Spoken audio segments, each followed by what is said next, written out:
Hey guys, welcome back to the channel.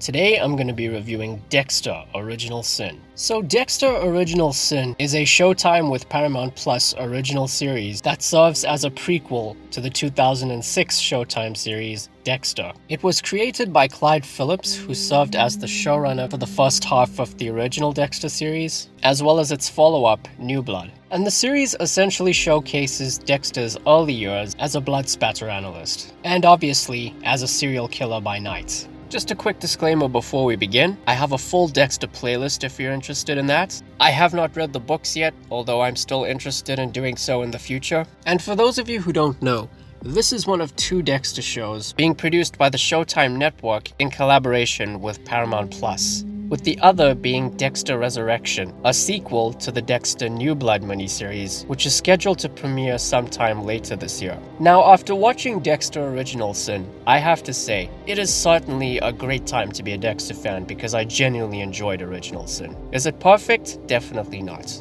But it's easily one of the better installments in the Dexter franchise.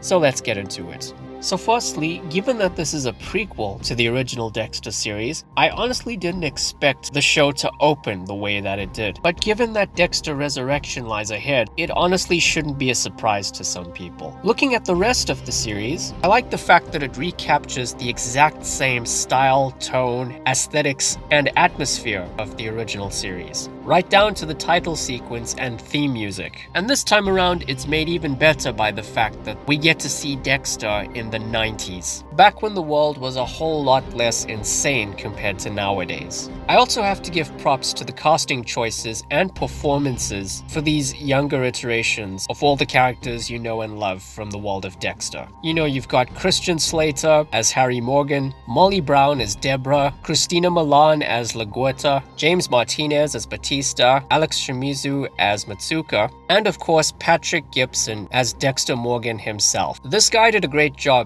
in embodying many of the characteristics, complexities, and mannerisms of Dexter and bringing them to life. And it's made even better thanks to Michael C. Hall's return as the voice of Dexter. There's also a couple of noteworthy new characters as well. Reno Wilson plays Bobby Watt, Harry's partner at the Miami Metro's Homicide Division. Patrick Dempsey plays Aaron Spencer, the captain of the Homicide Division. And Sarah Michelle Gellar plays Tanya Martin, the head of forensics at Miami Metro. For this season, the Miami Metro Police are investigating a series of serial kidnappings involving children. And the person behind these kidnappings simply locks them in a room and occasionally feeds them. This was an interesting case for Dexter to start off with, and the series does a good job in balancing this main plot line with the occasional self-contained story or two-parter. This series also provides answers to questions you either may or may not have regarding the world of Dexter. You know, what led to Dexter and Brian Moser getting separated after their mother was killed? And what was her relationship with Harry like? What inspired Dexter to bury his victims in the ocean water? You know, just small things like that here and there.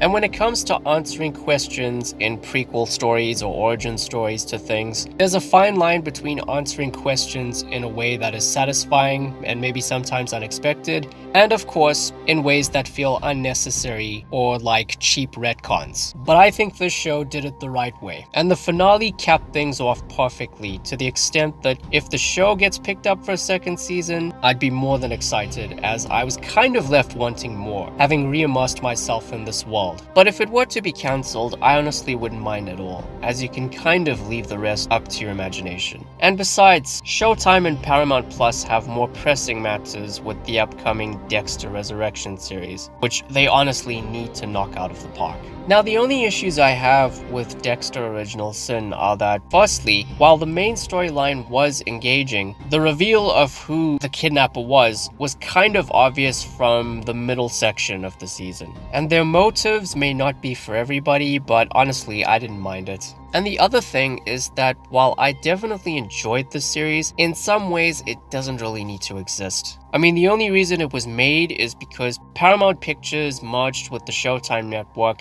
had a look at their catalog, and took note of Dexter in particular as it was easily their most lucrative property. And so, in order to fill out their content mandates, they needed to produce more Dexter content. My point is that we could have gone about our lives without this prequel and it wouldn't have made a difference. But I still enjoyed it, and if you're a Dexter fan, I would highly recommend it to you. So yeah, those are my thoughts on Dexter Original Sin. Next time I'm gonna begin a brand new retrospective on the TV show Justified starring Timothy Oliphant. So look forward to that very soon. Thank you all for watching, guys. Please be sure to like the video, share and subscribe, ring the bell, take care, and I'll see you soon.